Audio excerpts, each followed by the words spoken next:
번째 주제를 발표를 맡은 경기도 가정교섭연구원 전민경입니다.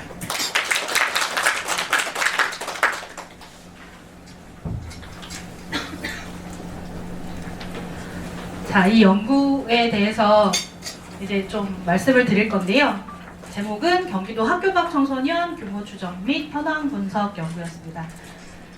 제안을 경기도청에서 제안을 좀 해주셨고요. 저희가 작년에 민선 7기 출발과 더불어서 학교 밖 청소년이 저희의 중요한 정책 대상자 중에 한 부류가 되었습니다. 그래서 관련된 정보들을 찾고 싶으셨던 것 같아요. 그런데 아실지 모르겠지만 기초 데이터가 하나도 없었던 거죠. 그래서 이참에 그런 것들을 좀 구축해 보고자 저희가 이 연구를 시작을 했는데 넘어가나요? 네. 딜레이가 좀 있는 것 같아요. 오늘 연구 개요에 대해서 짧게 설명드리고요. 규모 추정 내용, 그 다음에 정책 수요, 정책 제안 이렇게 해서 제가 15분 동안 발표하도록 하겠습니다. 본 연구는 지난 4월부터 11월까지 여기 앉아 계시는 경기도 교육연구원의 이근영 박사님과 저와 중앙대학교의 노자은 교수님과 이렇게 셋이서 함께 연구를 진행을 했습니다. 오늘 참석하진 못했지만 임혜술 위총연구원이 또 연구 지원을 많이 해주셨고요. 학교 밖 청소년들이 경험하는 그 어려움을 우리가 인지하고 있는지, 그들의 목소리를 직접 담았는지 뭐 이런 것들을 좀 알아보기 위해서, 그리고 그 결과를 바탕으로 정책을 제언하고 그것이 정책화되고 실행이 된다면 우리 청소년들의 삶의 질 향상까지 이끌 수 있지 않을까, 그것을 목적으로 본 연구를 시작을 했습니다. 가장 중요한 거는 청소년들의 목소리를 듣는 거잖아요. 그러다 보니까 제일 밑에 방법을 조금 보시면 설문조사 수행이 사실 가장 큰 부분을 차지하고 있었습니다. 저희는 경기도 내에 거주하고 있는 약 1,000여 명의 학교 밖 청소년들에게 질문을 아주 많이 했습니다. 정말 많이 했습니다. 여기 지금 청소년들 오신 분들 중에서 뭐 아실 거예요. 다 참여하셨으니까. 문항 페이지 수만 한 12페이지가 넘어가고요. 청소년들이 그걸 하기 위해서는 아주 큰 노력을 했다는 걸 저도 알고 있습니다. 이것의 베이스는 그 여성가족부에서 하고 있는 3년에 한 번씩 전국 학교 밖 청소년 실태조사라는 걸 하고 있거든요. 2015년도에 1차, 2018년도에 2차. 그런데 거기에는 경기도의 데이터를 뽑아낼 수가 없어요. 전국 단위로 보기 때문에. 그러다 보니까 저희는 그 기본 설문을 바탕으로 해서 저희 경기도 버전을 만들고자 이 설문을 했고요. 그 설문만으로는 사실 알 수 없잖아요. 그래서 25명의 학교 밖 청소년을 저희가 다 1대1로 면접 조사를 했습니다. 그래서 조금 더 깊이 있는 내용을 뽑아내기 위해서. 그리고 제가 많은 곳들을 또 방문을 했고요. 이렇게 해서 연구를 했더니, 연구를 하기 전에 학교 밖 청소년이 누군지는 다 아시죠? 하지만 그 지원에 관한 법률에서는 이렇게 정의를 하고 있거든요. 초등교육법상의 누구 각 여기 3가지 목이 있는데 각 목에 어느 하나라도 해당하는 청소년은 저희는 학교 밖 청소년이라고 법에서 정의를 합니다. 그래서 이 친구들을 저희가 1000명을 모아서 아까 그 설문을 진행을 한 것이죠. 규모 추정이 제일 조금 중요한 부분 중에 하나였는데요. 저희는 이게 추정밖에 할 수가 없습니다. 저희는 정확한 규모를 알기 어려운 현 상황에 있습니다. 이 앞에 부분은 학업 중단율인데요. 지금까지 우리나라는 학업 중단 올 학교 밖 청소년이라고 나오고 있어요. 갑자기 어두워졌습니다. 하지만 우리에겐 자료집이 있죠. 그 앞에 2페이지가 그 슬라이드를 보시면 막대 그래프가 있는 부분이 학업 중단율. 그 뒷페이지를 보시면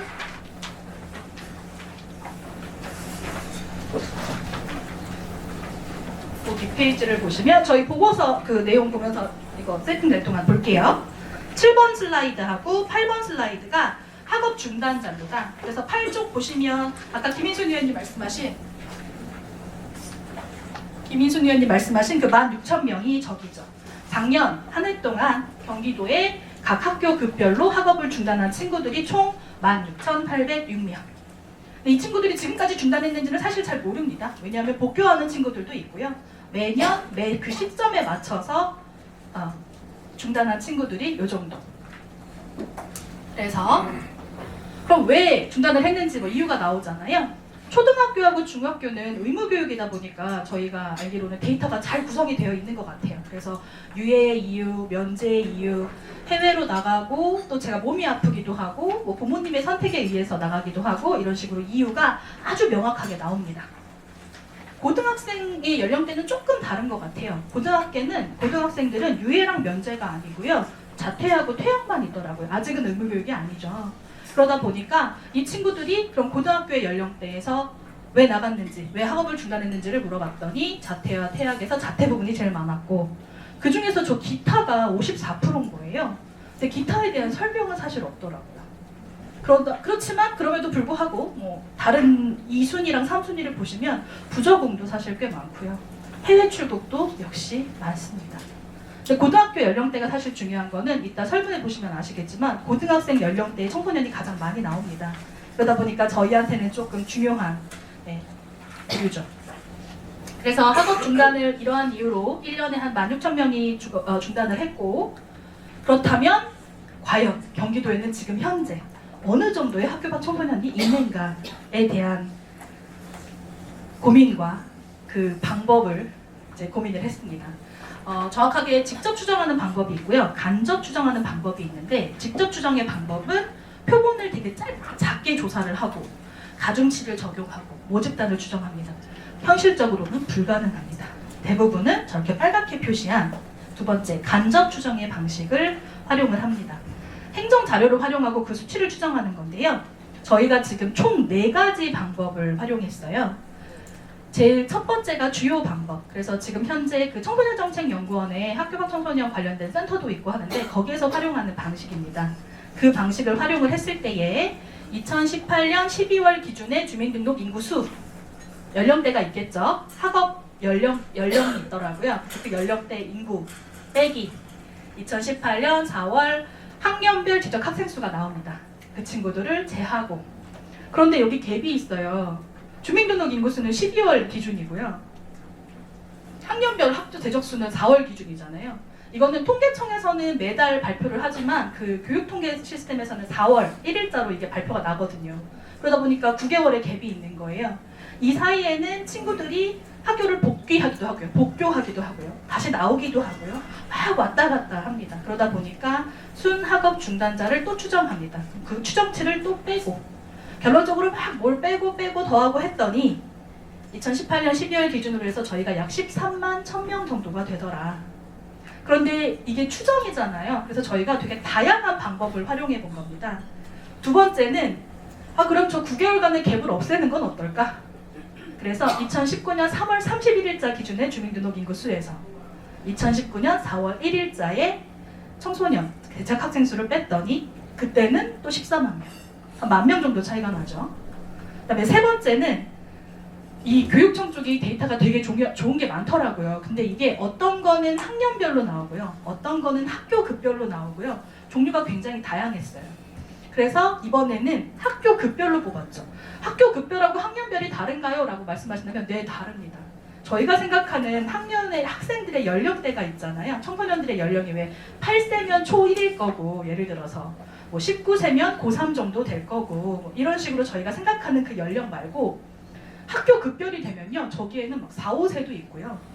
뭐 20 몇 세도 있고요. 연령이 다 퍼져 있는 거예요. 왜냐면 학교 급별로 뽑아냈으니까. 그래서 그것도 한번 시도를 해봤죠. 그랬더니 그거는 또 11만 명. 그리고 마지막에는 조금 더 복잡한 숫자긴 한데 여기에는 등록 외국인 수도 확인하고요. 유학생 수도 하고요. 그다음에 대학생 수도 다 찾고요. 뭐 이런 식으로 다 찾습니다. 그런데 이게 전국 데이터에는 있는데 또 경기도에서는 저희가 받을 수 없는 데이터들이 있더라고요. 그래서 그거를 감안하고서도 뭐 더하고 빼고 또 제하고 했더니 13만 명이더라. 그래서 4가지 방법을 활용해서 2018년 12월 기준으로 경기도 학교 밖 청소년을 추정을 했는데 최소 11만 명에서 최대 14만 명. 기본적으로는 한 13만 명 안팎이 되지 않을까라고 저희는 추정을 합니다. 아까 매년 나왔던 16,000명이 이제 축적이 되는 거죠. 그러다 보니까 13만 명 정도라고 저희는 보고 있고요. 정책 수요는 정말 중요합니다. 저희는 본인의 목소리가 정책에 반영이 돼야 되잖아요. 그러다 보니까 그 1000명의 조사를 했는데 이만큼이에요. 총 1000명을 했는데 그 중에서 11명은 서울에 주소가 있는 친구들이 경기도에 있는 미인가 대안교육시설에 다니고 있는 친구들이었어요. 그래서 그 친구들을 제외하고 989명의 목소리를 저희가 분석을 했습니다. 학교 밖 청소년 지원센터 꿈드림에서 총 34% 참여하셨고, 미인가 대안교육시설에서 한 19%, 그리고 아동청소년 복지시설이 한 7% 되고요. 나머지 한 41%는 그 검정고시 접수처랑 시험장 있잖아요. 저희가 문 앞에 나가서 일일이 한 명 한 명을 다 잡았죠. 혹시 꿈드림에 다니십니까? 설문을 하셨나요? 그럼 제외됩니다. 설문을 안 하셨나요? 해주시겠어요? 이렇게 해서 모은 게 한 41%가 됩니다. 이렇게 해서 1000명의 목소리를 담았는데, 질문사항들 되게 궁금하실 거예요. 이거 어차피 자료집에 있으니까 다 보시면 됩니다. 이 기본 베이스는 아까 말씀드렸던 여성가족부의 그 전국 데이터에 있는 설문에다가 저희가 몇 가지를 조금 더 추가했습니다. 경기도 내용을 좀 보고 싶은 것들을 좀 추가하고 2015년도의 실태조사 내용도 조금 추가를 했고요. 질문이 아까 말씀드렸다시피 한글 페이지로 한 12페이지, 14페이지 나오다 보니까 저희 보고서가 한 650장 정도 됩니다. 저희 실장님이 저에게 너무 길다며 줄이라고 하셨지만 저 다 출간할 거거든요. 다음 주에 오픈이 될 건데요. 거기 보시면 여기 있는 내용이 다 포함이 됩니다. 오늘은 제가 한두 항목만 가져온 거예요. 너무 길어서. 근데 그것도 오늘 좀 말씀을 드릴 시간이 없을 것 같긴 한데, 그래서 지금 보고서에는 저기 오렌지 색깔로 되어 있는 학교 밖 지원 사업에 대해서 친구들이 인지하고 있는지 인지 정도, 989명이 알고 있나 없나, 경험을 했나 안 했나, 이것이 도움이 되었나 안 되었나, 그리고 이게 영역별로 저희가 나눠져 있거든요. 영역별로 해서 혹시 친구들이 생각하기에는 뭐가 더 우선적으로 지원이 필요하다고 생각합니다. 이런 내용들을 저희 지금 보고서에는 그래프로 담겨져 있습니다. 지금 받으신 그 자료집이에요. 그리고 제일 중요한 게 저희 경기도는 왜 도넛 모양이잖아요. 남북부가 나눠져 있고요. 각 지역별로 인프라가 너무 다르기 때문에 저희가 권역별 구분을 해서 데이터를 조금 봤습니다. 요거는 경기도청에 가면은 그 기준이 있어요. 저희가 도농복합지역, 뭐 도시지역, 농촌지역 나누는 게 있거든요. 그래서 도시형 북부에는 뭐지? 라고 하시면 저런 식으로 구분되어 있는 기준을 제가 가져와서 분석을 했습니다. 그랬더니 응답자가 총 989명 중에서 여성 남성 비율은 한 45대 55. 연령대도 평균 연령이 17.6세. 저희 청소년은 9세부터 24세까지 들어가거든요. 989명의 평균 연령은 17.6세. 기관별로 봤을 때는 아까 그 분포 보셨고요. 지역별로 보시면 아까 말씀드린 도시형 북부가 한 16%. 가장 많은 건 남부 지역이에요.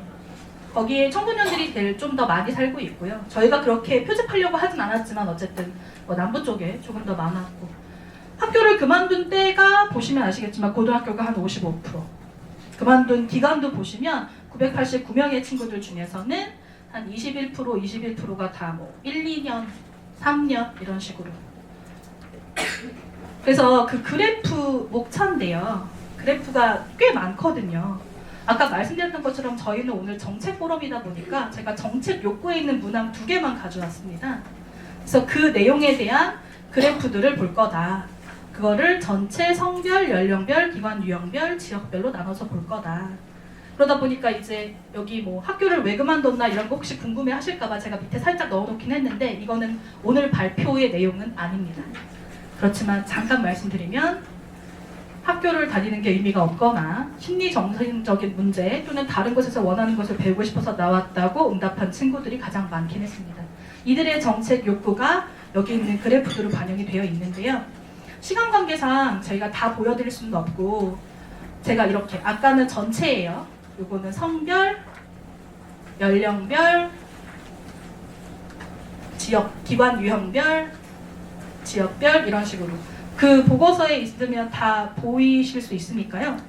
제가 요거 다 넘어가고 학업 지원 부분이 조금 중요하긴 한데 이근영 박사님이 하실 때니까 다 넘어가고 저희 자립, 진로 요거 한번 볼게요.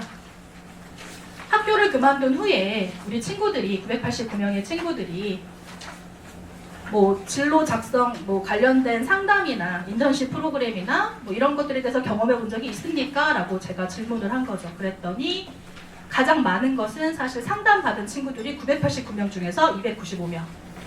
그 다음으로는 훈련 프로그램에 제가 참여했다라는 게 989명 중에서 226명. 뭐 이런 식으로 저희가 하나하나 항목별로 정말 경험했는지 여부를 저희가 물은 거죠. 그리고 이것을 성별로 나눠보면 남자 청소년과 여자 청소년이 어디에 더 많이 경험을 했는지가 조금 달라지고요. 연령으로 보시면 더더욱 이게 극명하게 나타납니다. 왜냐하면 진로나 취업은요, 사실 초등학생 연령대의 친구들은 생각하지 않겠죠? 중학교나 고등학교 연령대의 학교 밖 청소년들은 그게 절실한 거예요. 그러다 보니까 저 밑에 있는 건 그냥 다 항목이고요. 저 하나하나의 그래프는 저희가 연령대인데 저희가 지금 화살표가 다 이렇게 오른쪽으로 올라가고 있잖아요. 연령대가 높아질수록 이 친구들이 경험했던 비율이 더 많아지고 있습니다. 필요하다. 그리고 이게 기관 유형별로 봤을 때는 또 신기한 게 저희 꿈드림 학교 밖 청소년 지원센터하고요. 아동 청소년 복지시설에서 이 조사에 참여했던 친구들은 또 경험률이 높습니다. 그 말은 그 친구들이 그것을 더 필요로 한다는 의미이기도 하고 플러스 꿈드림과 아동 청소년 그 복지시설에서 그러한 서비스를 많이 제공하고 있다는 의미죠. 미인가 대안교육시설이나 검정고시 시험장에서 저희가 만난 친구들 같은 경우에는 그러한 경험률이 낮았습니다. 이게 불필요해서 그런 것인지 또는 거기에서 그러한 것을 지원하지 않기 때문에 참여하지 못했던 것인지는 알 수는 없지만 약간 한 가지 그 미인가 대안교육시설 같은 경우에는 저희가 초등학생 연령대의 학교 밖 청소년들이 굉장히 많아요. 그러다 보니까 연령적인 어떤 베이스에 그 이유가 있지 않을까 생각이 듭니다. 그래서 이런 식으로 제가 전체를 다 그래프를 넣어드렸고요. 시간 관계상 정책 제언으로 바로 넘어가겠습니다. 이게 아깝네요. 열심히 만들었는데. 정책 제언을 보시면 어차피 보고서에는 그래프랑 이런 게 다 있으니까 나중에 보실 수 있을 거예요. 성별, 연령별, 기관별, 지역별의 다른 정책 욕구의 분포를 저희는 알 수 있습니다. 그 그래프를 보시면. 그리고 이거에 맞춰서 저희가 정책 제안을 해야 되는 것도 맞습니다. 하지만 혼자 할 수 없습니다. 종합적인 협업과 지원이 필요하죠. 그러다 보니까 이 밑에 있는 제가 되게 많이 제안한 한 6가지, 7가지, 10가지가 있는데 다 말씀드릴 수는 없고 저 대상자 발굴을 위한 도청과 교육증명의 협업 시스템은 굉장히 중요합니다. 학업 중단 친구들이 학교 밖으로 나왔다가 복교를 하고 다시 나오고 하는 과정에 대해서의 어떤 트랙. 근데 이게 상위법이나 개인정보법 때문에 사실 조금 받기 어려운 부분이 있거든요. 그래서 그런 거에 대한 얘기라던가 또는 아동 청소년 복지시설에 있는 학교 밖 청소년, 미인가 대안교육시설에 있는 학교 밖 청소년. 저희가 어떤 기관을 지원한다기보다는 그곳에 있는 학교 밖 청소년을 어떻게 지원해야 될지에 대한 고민도 조금 넣었고요. 그리고 뭐 학업숙련제는 이따 이근영 박사님이 말씀하실 거고 홍보 굉장히 중요하고요. 그리고 경제적인 지원이나 뭐 이런 것들도 또 많이 중요하고 이런 것들의 지원이 저희 혼자 할 수 없는 게요. 이게 제일 마지막에 있는 그래프인데 이게 여기는 조금 작으니까 보고서에 가지고 있는 거에 그 뒷페이지에 보시면 각 부처에서 보호대상 아동 청소년과 관련된 지원, 서비스 지원 전달 체계도를 그린 겁니다. 엄청나죠? 저희 학교 밖 청소년들이 있는 곳은 참고로 이거 꿈드림이 가장 대표적인 시설인데요. 여기를 이용하고 있는 친구들은 여기에 거주하기도 하고요. 여기 있는 시설들을 이용하기도 하고요. 그런데 우리 꿈드림은 학교 밖 청소년 지원을 위해서 설립 목적이 그거기 때문에 이렇게 관리를 하지만 나머지 이용시설이나 거주시설들은 학교 밖 청소년을 따로 생각하지 않습니다. 그러다 보니까 협업이 어려우실 수도 있어요. 하지만 이렇게 흩어져 있는 이러한 지원기관들이 함께 얘기를 해야지 아까 제가 정책 제언에 넣었던 그러한 것들이 가능해지지 않을까 싶습니다. 이것으로서 저는 발표를 마치도록 하겠습니다. 감사합니다.